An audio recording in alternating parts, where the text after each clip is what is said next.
بسم الله الرحمن الرحيم. عزيزتي عزيزي متتبعي قناة أجل فواضح، بعد الحلقة الأولى قررنا نتلاقاكم اليوم إن شاء الله تعالى باش نتابعوا معكم هذه السلسلة، وبالخصوص هذه الحلقة اللي ربما غادي نحلوا فيها عينينا على البرامج التجسسية والأضرار اللي تقدر تسبب فيها سواء بالنسبة لنا أو بالنسبة للأجهزة ديالنا.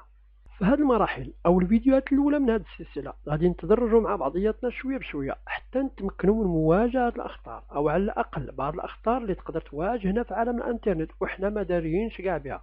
كما أننا غادي إن شاء الله تعالى نتعرفوا على الطرق اللي كتستعملها الشرطة في التحقيقات اللي كتقوم بها في هذا المجال، وغادي أيضا نتعرفوا على الأمور أو المعلومات أو البيانات اللي خاص أي شخص لا قدر الله سقط ضحية لأي جريمة من الجرائم المعلوماتية يكون على علم بها ويقدمها للمصالح الأمنية إلى بغى يرفع أي قضية في هذا الإطار. على أي وبلا ما نطولوش عليكم أعزائنا متتبعي قناة أجن فواضح، دائما وأبدا كنلتمسوا من أي واحد منكم إذا كانت هذه أول مرة كتشوف فيها هذا الفيديو فكنصحوك باش تسجل في القناة، لأنها كتحتوي على عدد من الفيديوهات الأخرى اللي كتهتم بجوانب التحقيقات الجنائية في عدد من الاختصاصات. إنما اللي كنطلب منك عزيزتي عزيزي هو أنك تعمل على إشراك ومشاركة الفيديوهات مع كل الأصدقاء ديالك واللي انت على علم أو يقين تام باللي هما محتاجين يتعرفوا عليها، أو فقط من باب مشاركة المعلومة بصفة عامة. فهذا التصرف الإيجابي منك غادي تكون عنده إفادة كبيرة للقناة، كما أنك غادي تكون قدمتي شي حاجة إيجابية لكل واحد من المعارف أو الأصحاب أو العائلة ديالك. بلا ما نطولوش عليكم أعزائنا متتبعي قناة أجن فواضح، يا الله أجن فواضح.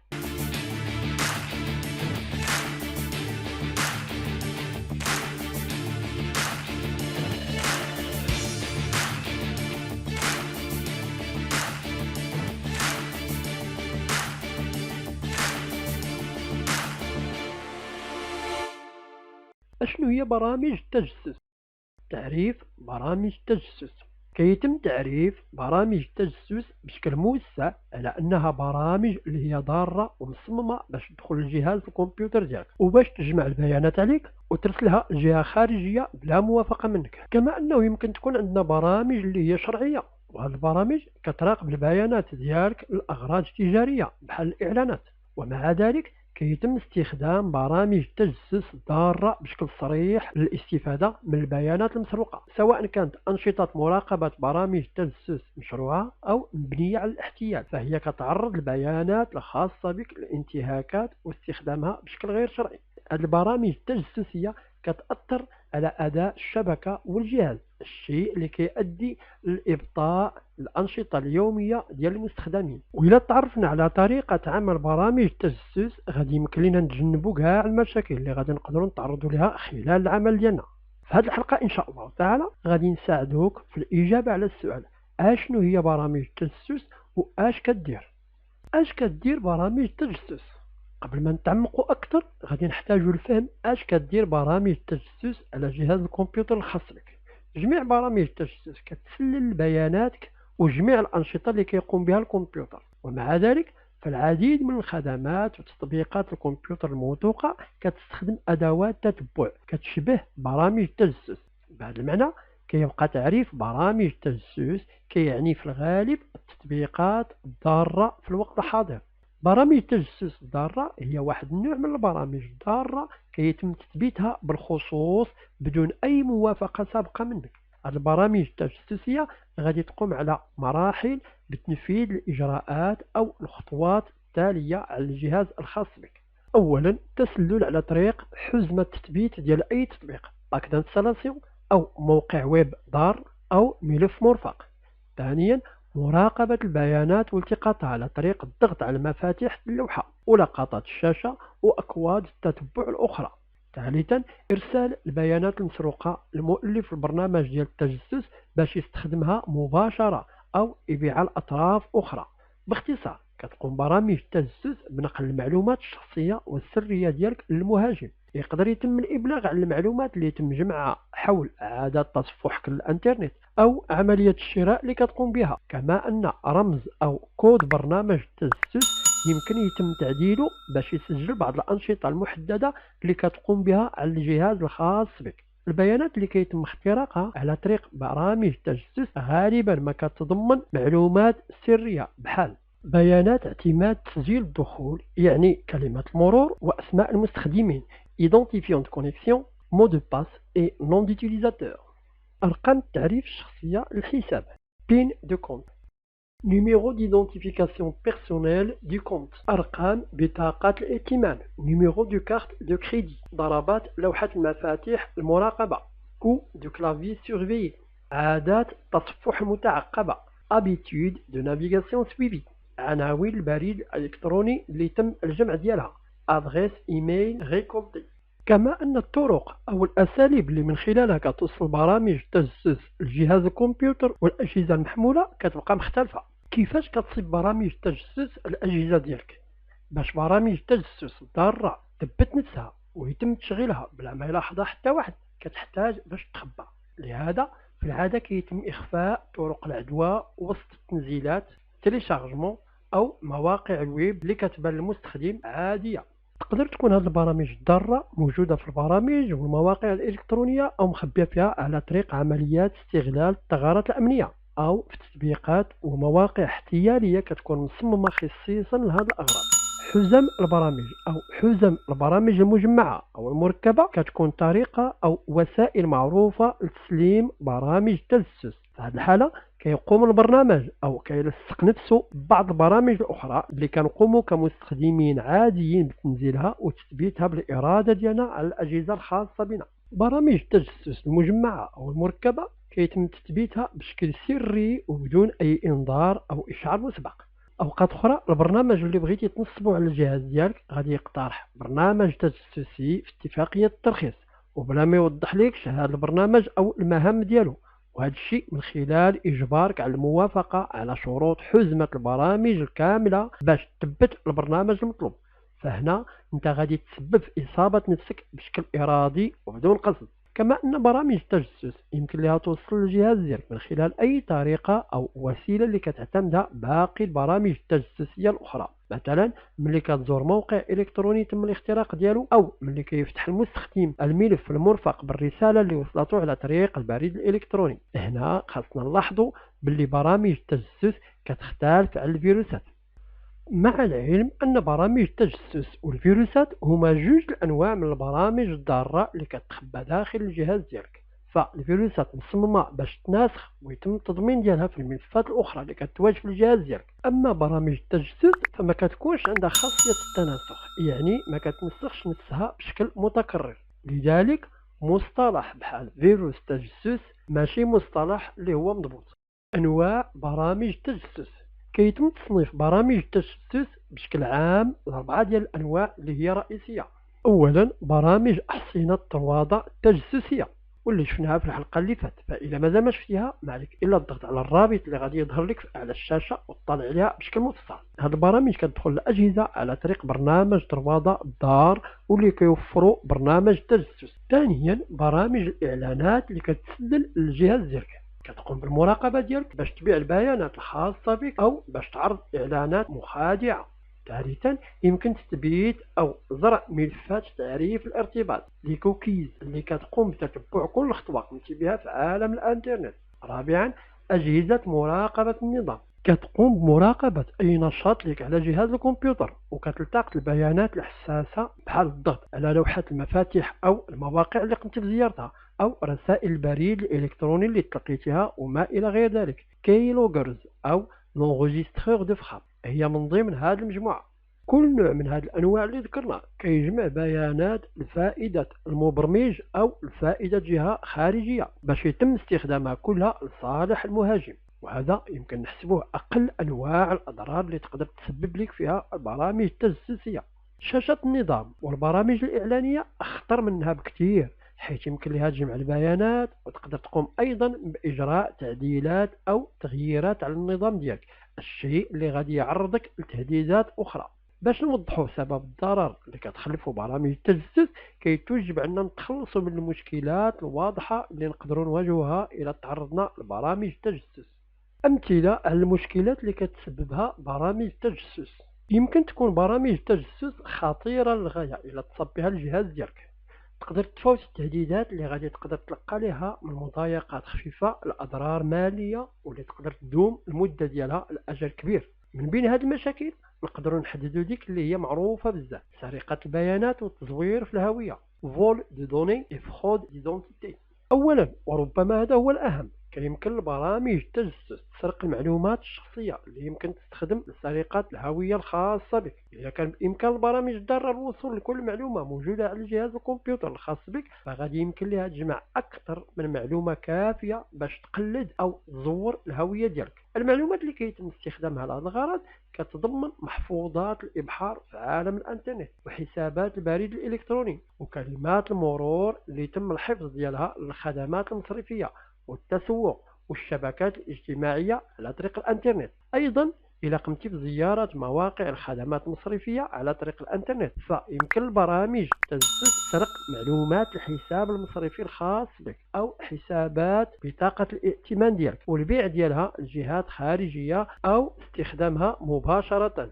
الإضرار بالكمبيوتر بشكل عام، تقدر تواجه الضرر اللي يمكن تلحقه برامج تجسس جهاز الكمبيوتر الخاص بك، ويمكن تكون برامج التجسس ما مصمماش مزيان، الشيء اللي غادي يؤدي لاستنزاف اداء النظام. نقص تحسين الاداء بالنسبه للجهاز، يمكن يستهلك قدر كبير من ذاكره الكمبيوتر وقوه المعالجه وعرض النطاق الترددي للانترنت، وبناء على هذه النتيجه تقدر الاجهزه اللي تصاب غادي تولي كتعطل بزاف وتقدر تأخر خلال تنفيذ أو خلال الاتصال بالإنترنت. الحالات اللي كتكون خايبة كتشمل تعطيل النظام بشكل متكرر أو ارتفاع درجة حرارة جهاز الكمبيوتر، الشيء اللي كيتسبب في أعطاب دائمة. كما أنه كيمكن لبعض برامج التجسس تعطل برامج أمان الإنترنت الخاصة بك.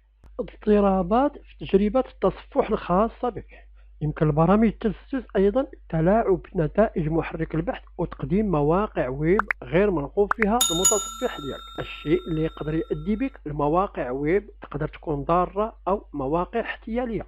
كما أنه يمكن تسبب أيضا في تغيير الصفحة الرئيسية ديالك، ويمكن لها أيضا تغيير بعض الإعدادات في جهاز الكمبيوتر الخاص بك. الإعلانات اللي كتظهر لنا بين المرة والأخرى هي مشكلة كتخلينا نحسوا بنوع من الإحباط بنفس القدر اللي تقدر تسبب فيه بعض أنواع برامج التجسس. تقدر تظهر الإعلانات حتى في حالة عدم الاتصال بالإنترنت، الشيء اللي يقدر يؤدي لمضايقات ما عندنا عليها هروب. كيفاش تحمي نفسك من برامج التجسس؟ أفضل طريقة للتحكم في برامج التجسس هي أننا نمنعها من الوصول لجهاز الكمبيوتر الخاص بنا في المقام الأول.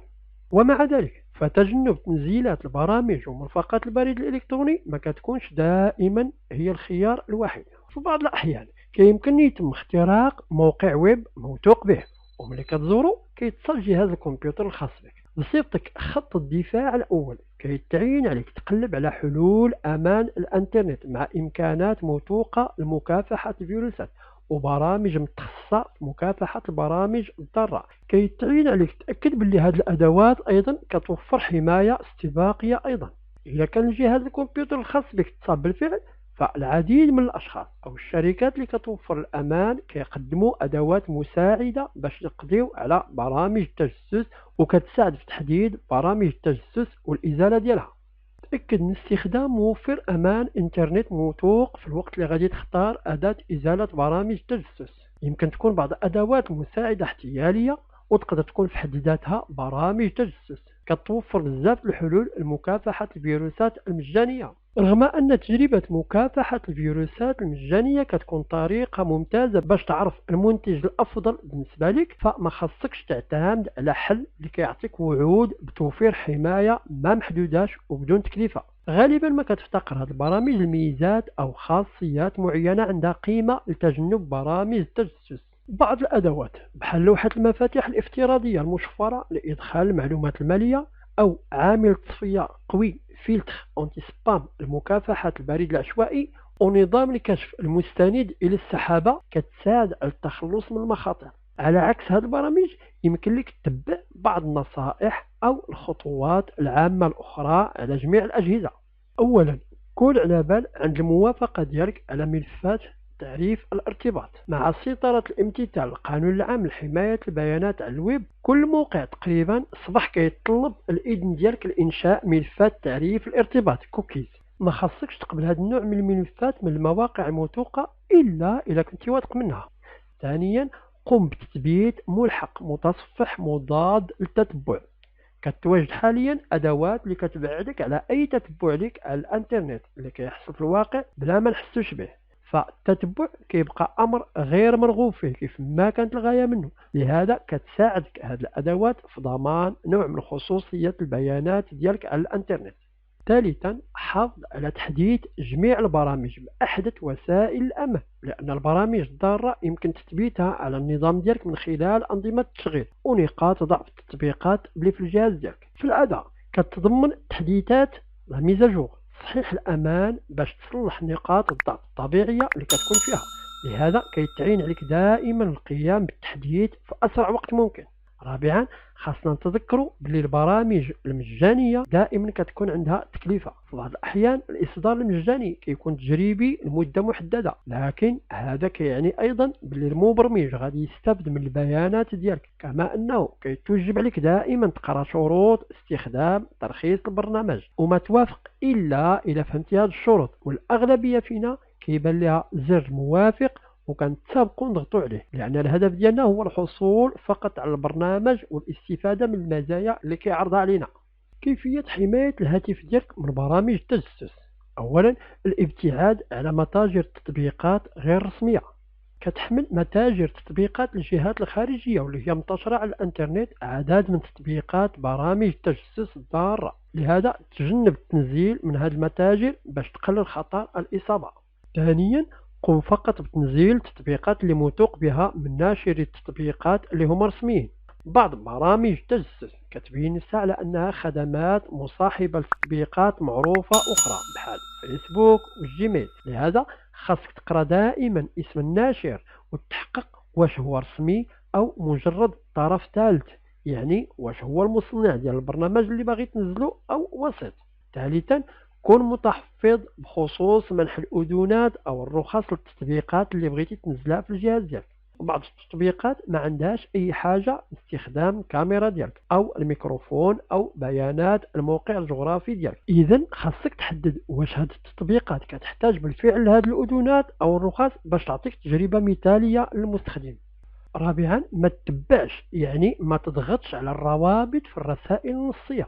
وحدة من طرق الطعم يعني المصيدة اللي هي معروفة عند المهاجمين ديال الأجهزة المحمولة كتمثل تضمين روابط في نصوص أو رسائل أهدافهم. غادي تكون في أمان أكثر إذا تجنبتي أي روابط، ومن الأفضل لك تكتب بشكل يدوي عناوين URL في شريط العناوين، هذا طبعا من بعد ما تحقق من السلامة ديالها. كيفية حماية جهاز الكمبيوتر الخاص بك من برامج التجسس. أولا، قم بتمكين أو تنزيل مانع النوافذ المنبثقة بوب أب. عدد من المتصفحات كتقدم لنا أدوات الحظر أو المنع، لكن نقدروا نرغبوا في تعيين عامل التصفية أو الفلتر على مستوى مرتفع باش نمنعوا أي حاجة ما تنزلقش عندنا. ثانيا، حدد التطبيقات اللي هي قابلة للتشغيل في قائمة اللي غادي تعطيها موافقة مسبقة. يمكن لك التحكم في التطبيقات اللي كيتم تشغيلها والأذونات أو الرخص اللي عندها. في الحساب الخاص بك كمدير النظام غادي تقوم بتعيين هذه الأذونات أو الرخص باش يتم طلبها منك دائما قبل تشغيل أو إجراء أي تعديلات على النظام.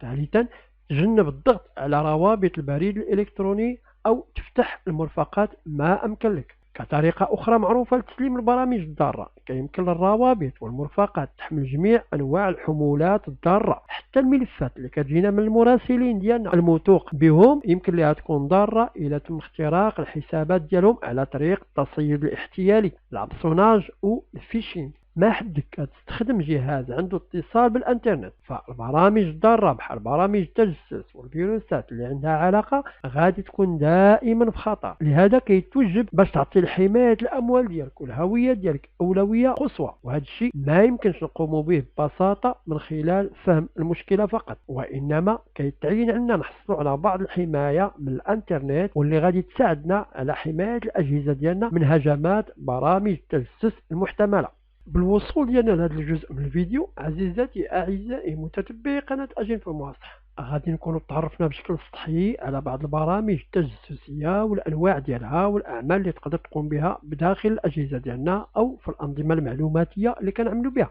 ونكونوا أيضا تعرفنا بشكل سطحي على الطريقة أو الكيفية اللي كيتعين عندنا نقوم بها لحماية الأجهزة ديالنا. وكنخبروكم باللي حنا دائما في البداية ديال الطريق اللي غادي تكون طويلة إن شاء الله. إنما من باب التذكير كنلتمس منك عزيزتي عزيزي متتبعي قناة أجن فهموها صح، إذا مازال ما تسجلتي في القناة فهذه هي المناسبة باش تسجل نفسك وتصبح واحد من أفراد الأسرة اللي كتهتم بكل حاجة عندها علاقة بالتحقيقات الجنائية وشرح وتوضيح الطريقة باش كتخدم الضابطة القضائية إن شاء الله تعالى. لأننا في القناة كنهدفوا توصل المعلومة الجنائية والقانونية لكل شخص وفي أي مكان في العالم كيتواجد فيه. وعلى العموم كنخبروك عزيزتي عزيزي متتبعي قناة أجن فهموها صح أيضا باللي هذه القناة بلا تشجيعات منكم ما غاديش توصل فين، كما أننا كنلتمس منكم أيضا التفاعل معها بالتعليقات والاقتراحات ديالكم. وحتى نتلاقاو في فيديو آخر ومعلومات أخرى في القناة ديالكم، غادي نقول لكل واحد منكم أجن فهموها صح. سلام.